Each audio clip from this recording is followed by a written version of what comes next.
Welcome you all. So today we'll see the second topic in module 4, that is data and analytics for IoT. So today we'll see the topic of machine learning. So in order to go in deep with respect to machine learning, first we'll understand why machine learning came into picture with respect to IoT, that to analyze of data. So one of the core subject in IoT is how to make sense of the data that is generated, because much of this data will not be visible to our naked eyes, and we need specialized tools and algorithms to find the relationship between the business and the data. So this is how the machine learning concept came into picture. So machine learning and deep learning, neural networks and convolutional networks are heard in relation to big data and IoT, and big machine learning is central to IoT. What it does is data collected by smart objects need to be analyzed, and intelligent actions need to be taken based on the analysis. Machines are need to be process information fast and react instantly with thousands are met. So this we call it as a machine learning. So we are making machine to learn with respect to our data, and machine itself should start act with respect to that data. So what kind of action should be taken, that also be learned by the machine. The process of learning and the process of making machine to act, we call it as a machine learning. So machines are needed to process information fast and react instantly when thresholds are met. For example, self-driving vehicles, abnormal pattern recognition in crowd. So you all know the example, that is your self-driving vehicle where driver will not be there. Automatically, car itself will go based on the path being set for that, like so starting address and destination address. And in crowded area, abnormal pattern recognition will happen. So that has to be diagnosed, that has to be assisted, decision system, everything that would be taken care by machine learning. And that is what the advancement or advanced possibility with respect to machine learning.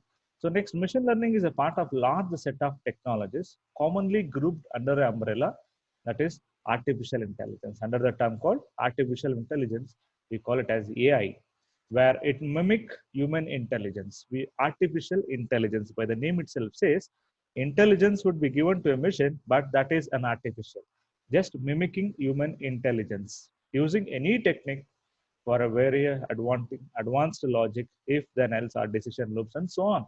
Why we do this? In order to act upon the data. So automatically machine should act like human.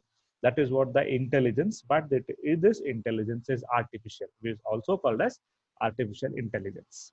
A simple example is that app that can help us to find the parking car. So we have an app, that app help us to find your parked car, assuming thousands of cars are parked in a single platform or a single area, where in order to find your own car, there is an app to find your car. So that is what GPS reading of our position at regular intervals calculates your speed again. Next, basic threshold system determines whether we are driving, for example, if the speed is more than 20 per hour, 20 kilometer per hour or 30 kilometer per hour, then it starts calculating the speed. So that is how the sensor will work with respect to driving. And one more typical example is dictation program that runs on a computer, where automatically your Google Map will say take right or 100 meters take left or so and so. So like that kind of dictation also will happen with respect to your sensor, GPS or GPS sensors. So these all technologies, these all applications works in the concept of machine learning. So next, you need to record a set of predetermined sentences to help the tool match well-known words to the sound you make when you say the words. This is with respect to again Google Maps, where when the developer is developing Google Map, they already predefined some set of sentences with specified sound or a tone. Only with that tone, the Google Map will speak with a user or a customer or the what is a driver. So those who are using that map, automatically the map will guide the person. Like for 100 meters, you have to go take right or left, or somewhere traffic is there, automatically the right mark will be shown, and it will says that 10 minutes delay to cross the road and so on. So like that kind of predetermined sentences will be loaded for the application. So this process we call it as machine learning. So machine learning is also concerned with any process where computers need to receive a set of data and that should be processed to perform some task more efficiently. So this is how machine learning works. So receive a set of data, we also called as, we want to train this system, we call it so called as training data sets, where we have to train the system so that if any input comes, it should act like so and so. So that is what the training we have to do. So that we will see later. Next, machine learning is again completely divided or simply divided two main categories. How exactly we are going to assist machine learning with respect to supervised data, and again how we are going to assist machine learning with respect to unsupervised data. So that is what supervised learning and unsupervised learning with respect to machine learning. So next, first we will see supervised learning with respect to machine learning. As I said, with respect to supervised data, perfect schema will be maintained. A perfect database will be maintained for the supervised learning. So where supervised learning, the machine is trained with input automatically before going to give any input. That should be trained. That should be trained in correct answer. For example, suppose you have to train a system to recognize there is a human in mine tunnel. Assume I have a mine tunnel and I want to recognize whether human is there in my mine tunnel. What I'm going to do, I'll install some sensors, means I'll equip with some sensors with the basic camera. What the responsibility of camera is, it will fetch an image. It captures some shapes and it returns to the computing system. So based on that shapes, we have to identify whether that shape is related to human, whether that shape is related to vehicle, or whether that shape is related to any rock inside my mine or any piece of wood, and so on. So in order to justify, in order to get the correct output, we want to train our machine in such a way that if this image or if this shape matches to my training data set exactly, this should be the answer. If I have a shape of human in my training data set and basic camera I capture some shapes, that shape will be compared with my training data set. If it matches very well, automatically your sensor will say human is present in our mine tunnel. So with supervised learning, hundreds of or thousands of images are fed to the machine. This is how we call it as a training set, training data set.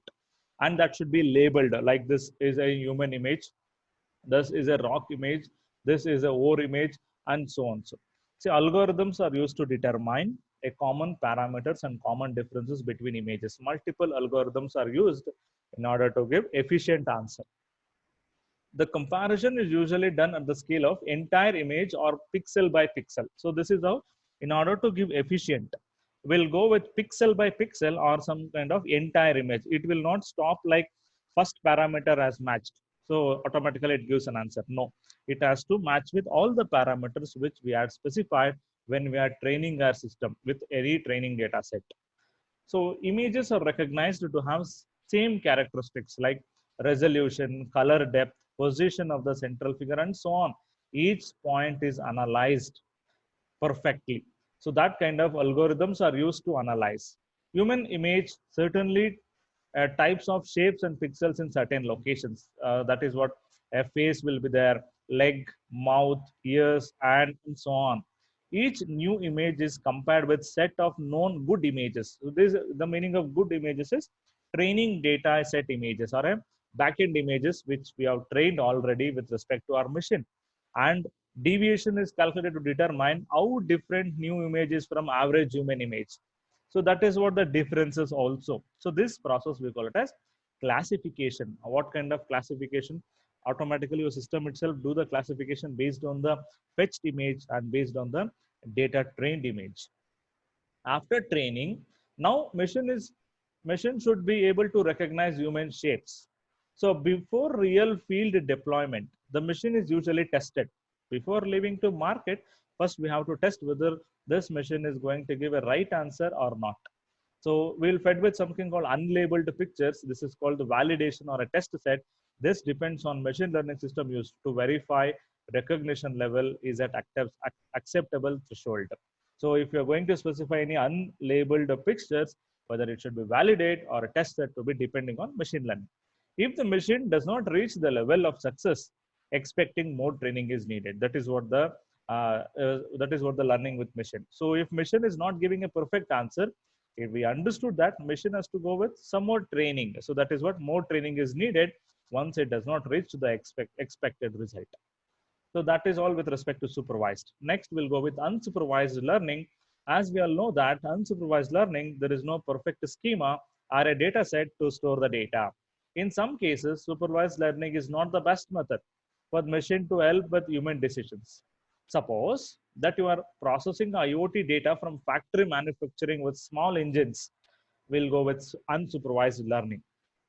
So with hundreds of parts, it may be difficult to detect the potential defects.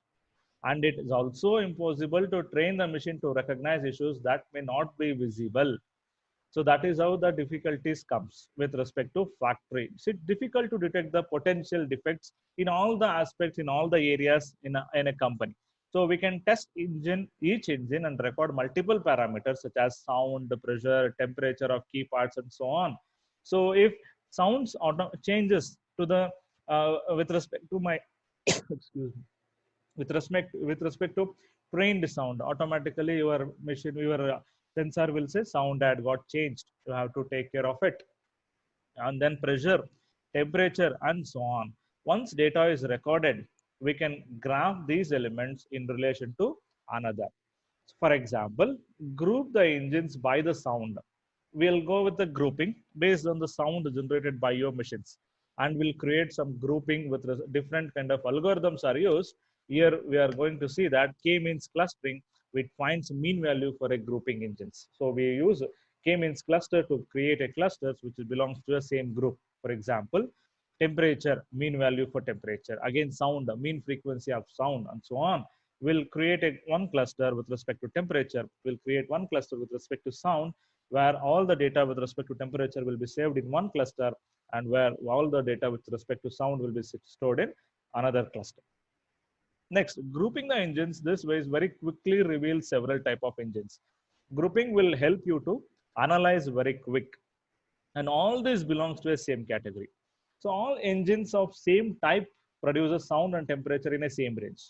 So as other members of the same group, even all the engines produce a sound in a same manner, and the temperature also slightly will be same. So this is how occasionally the engine will be grouped that displays unusual characteristics, slightly out of expected temperature or sounds.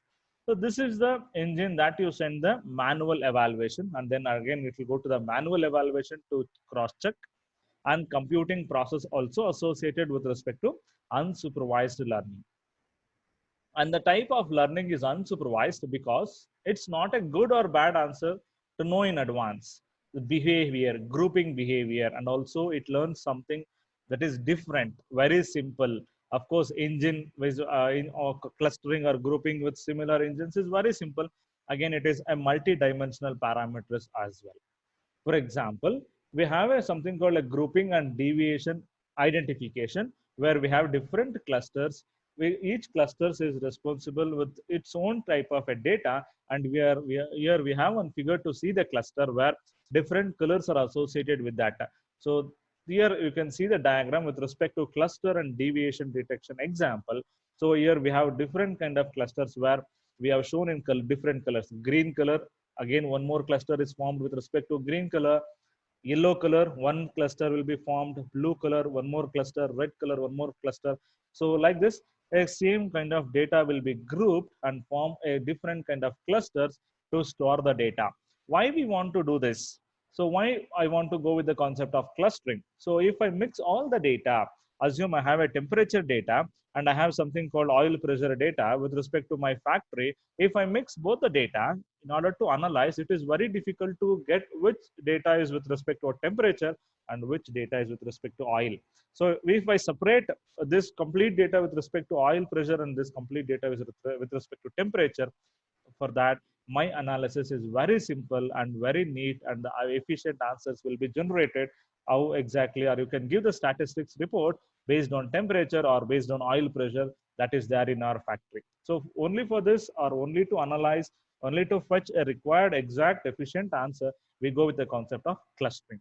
So that is all done on unsupervised learning, where clusters will be done based on the data. Next, we'll see the topic of neural networks with respect to machine learning. In order to process multiple dimension is required when lot of and also lot of computing power is also required.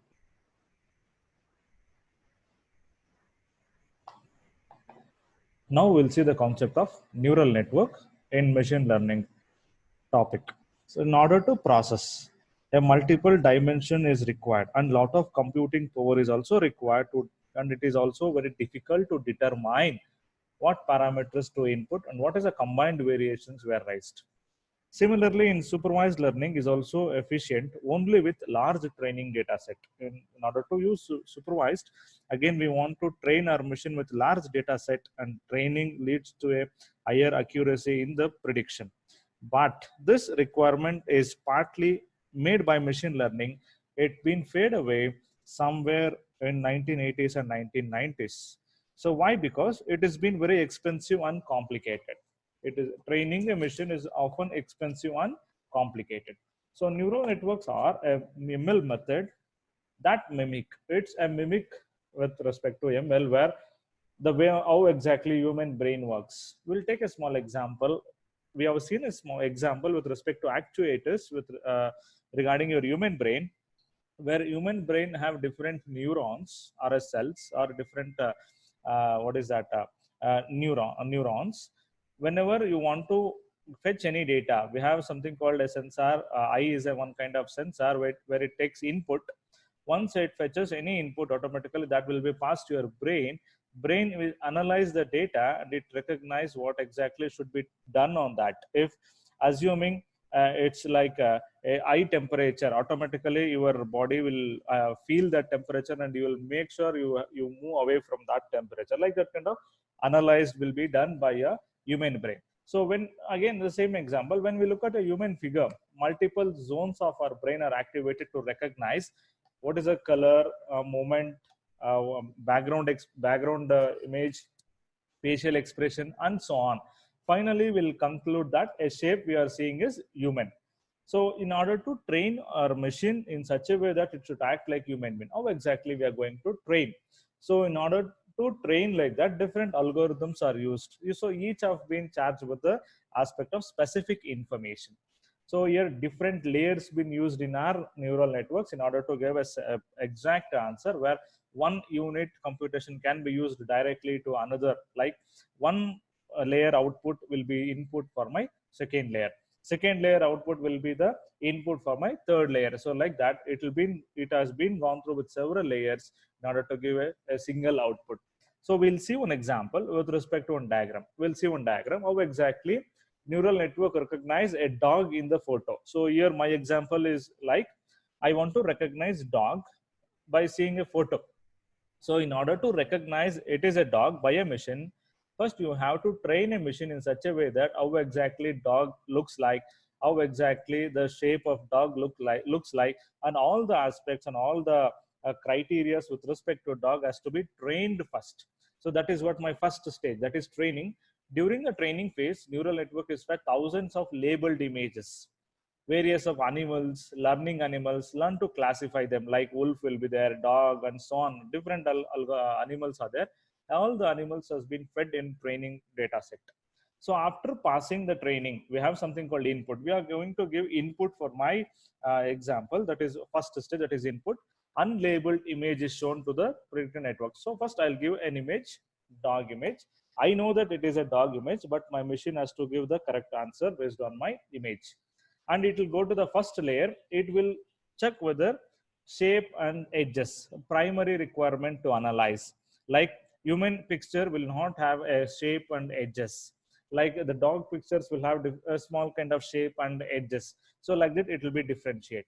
See, once the output of first layer, once the data will be processed in first layer, the output of first layer will be the input for my second layer, where in higher layer, it will again cross check the detailed structure of the, or detailed elaborated structure of the image, whatever the given to my system. So again, the output of higher layer will be fed to the output of a top layer where high complex algorithms are used to identify or differentiate different kind of animals, where the image is with respect to wolf or whether the image is with respect to dog or so and so.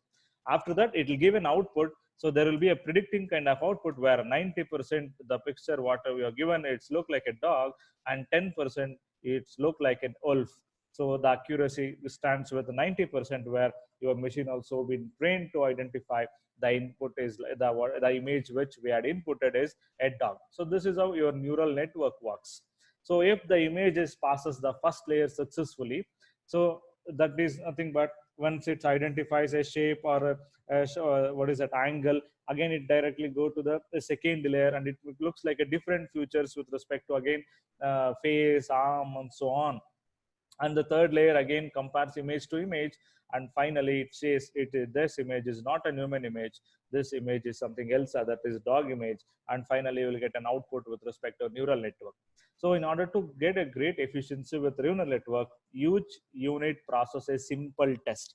All the categories are classified into small subparts, and that subparts will be tested with a simple test. And computation is also very fast with respect to smaller part of data.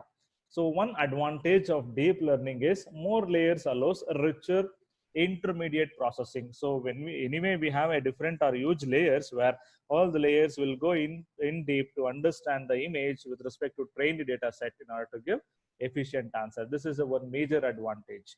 At each layer, data will be formatted for better utilized. Every layer has its own responsibility to take care of a data and in order to analyze the data. So this process increases efficiency for an overall result. When the principles of machine learning are very clear to IoT, then it becomes very obvious to use machine learning concept with respect to IoT. That is how we got it as machine learning and getting intelligence from big data. So again, broadly classified into two subgroups, that is local learning and remote learning. So first we'll see the concept of local learning. As the name itself says, it's collected and processed locally. Here the meaning of local is at a base level or a sensor level, or we call it as a fog node, or we call it as an edge node, where exactly data will be started, our data will be fetched at the primary level itself. You have to collect and process. That kind of learning we call it as local learning. Where remote, we have one more kind of learning, that is remote learning. So in this, data will be grouped and collected will be sent. So collect and send to the central processing unit. There will be one processing unit where all the sensors will collect the data, and that data will be passed to the central computing unit. So there the process will be taken care. We also call it as a cloud, where what we see in order to save the data. So that is what the remote learning is. Regardless of location, we have to process a common applications for ML with respect to IoT. We have four major domains in that. First one is monitoring, second one is behavior control, third one is operations optimized, and fourth one is self-healing or self-optimizing. As the name itself says, first we'll go with the monitoring, where smart objects should get monitored where they operate, how exactly the data will be analyzed. I mean, fetching with that respect, with respect to that sensor or with respect to that area. So like that, you have to monitor, you have to understand the conditions of operations also. So this refers to an external factor such as the air temperature, humidity, or presence of carbon dioxide in a mine, and so on. So the pressure of pump, oil viscosity, and so on. So this is how it will monitor. So we have anyway, we have a AC in our home. So that will be automated with a sensor. If temperature is increased, automatically the level of AC is also increased. That is the concept of monitoring. It is first stage of machine learning. Second, again in monitoring, it detects early failure conditions also. Again, we are using k-means deviations to show the out of range behavior. In order for better evaluation, in order to maintain a robot automatically storing material. So the example is a robot such as storing material or picking goods in a warehouse, where we monitor it regularly in order to maintain for a better efficiency. If it goes any wrong, automatically the machine will go fail. So that will be detected and that will be monitored. By the concept of monitoring, you will come to know that you have to detect the problem early to solve it, when early before the failure occurs. Next, we'll see the behavior control. the name itself says, it goes with a behavior, and you have to control that behavior. Once it reaches to any threshold level, automatically you have to be controlled. Either it may be a supervised learning, either it may be unsupervised learning. So once it reaches to any threshold, you have to monitor and you have to generate some kind of alarms, like some kind of problem is going on, so you have to control it. So that kind of thing will be done in the face of behavior control. So this arm can be relate to a human, like it triggers to a corrective action such as the flow of fresh air in the mine tunnel, turning to a robot alarm, reducing oil pressure, and so if the temperature increased, if the oxygen level is decreased in mine, automatically the behavior control will say that we have to increase oxygen with respect to a tunnel, or you have to increase some fresh air into my tunnel, and so on. So this kind of control will be taken care with respect to behavior control. Next, we'll move on to operations optimizations. So the meaning of optimization, it has to be optimized. Operations, whatever going to take with that, should be a correct action should be taken care based on the threshold level. However, in order to take the actions, first you need to analyze the data and you have to come to a conclusion what kind of actions should be taken based on the data. So that can be lead to the changes. For example, water purification plant, where once the temperature increased or once the pH value is increased, automatically that has to be controlled in order to maintain the normal pH value or the normal temperature for the water. So this is how the water purification plant works based on operations optimization. So next, in neural network can be a combined multiple such as units. Several layers are there to estimate the best efficiency. So and string mix, that is target air temperature, and so. So this intelligence can help to plant reduce its consumption of chemicals. So this is an example with respect to your chemical consumptions, where sensors are used in order to understand the stringing mix, that the air temperature, and it will goes with the different layers as we saw in the diagram with respect to neural network. So this intelligence again helps to maintain efficiency in your chemical industry. So that is what a purification efficiency level will be maintained. So the objective is completely is improve the efficiency and result the operation. And the last one is self-healing and self-optimizing. By the name itself says automatically it has to be done by the machine. That is what the fast developing aspect, that is deep learning. It's a closed loop. Automatically machine has to monitor and trigger the changes. Machine behavior has to get changed rather than coming human and changing the behavior of machine. So this is how operations are optimized with respect to machine learning and for the data which has been fetched from the IoT device. So this system has become self-learning and self-optimizing. So it becomes self-learning. Automatically machine itself will start learning, and the reaction also be done automatically by the machine. So this is the trend. This is a concept of machine learning. It also detects a new k-means deviations where it has been predicted, or a prediction been done for a new potential defects. It also allows system to self-heal. So in many cases, automatically order a piece of equipment where close to failure. So assuming any sensor is going to fail, automatically the machine itself will say that within 2 days your your sensor is going to fail, you have to equip with a new sensor. So that will be done automatically, taken care actions. It avoids failure with respect to that aspect of machine learning. It improves the scale. So a weather sensor is mounted on light pole where in the street can provide the local population level. So that sensor will fetch at this time how many people are traveling on this area or in the street, or in night at 12 o'clock, and how many people are traveling, or how many people are walking on the street. So like this kind of population level is also be maintained. And for a light pole sensor is also used, where when people are there on street, then only light will start glowing. If not, automatically light will go off. So that kind of sensors has also been used in order to maintain the efficiency. When data from multiple systems are combined, analyzed, predictions will be made. So for example, transportation, again, locomotives. So this kind of multiple smart objects measures a pull between carriages, that can mean weight on wheels, multiple other parameters with respect to transportation, with respect to locomotives, where oil pressure, temperature, engine pressure, speed, wheel speed, pressure on each wheel, and other multiple parameters are optimized. So this is all with respect to neural networks. And this again, neural networks comes into the topic of machine learning. Thank you.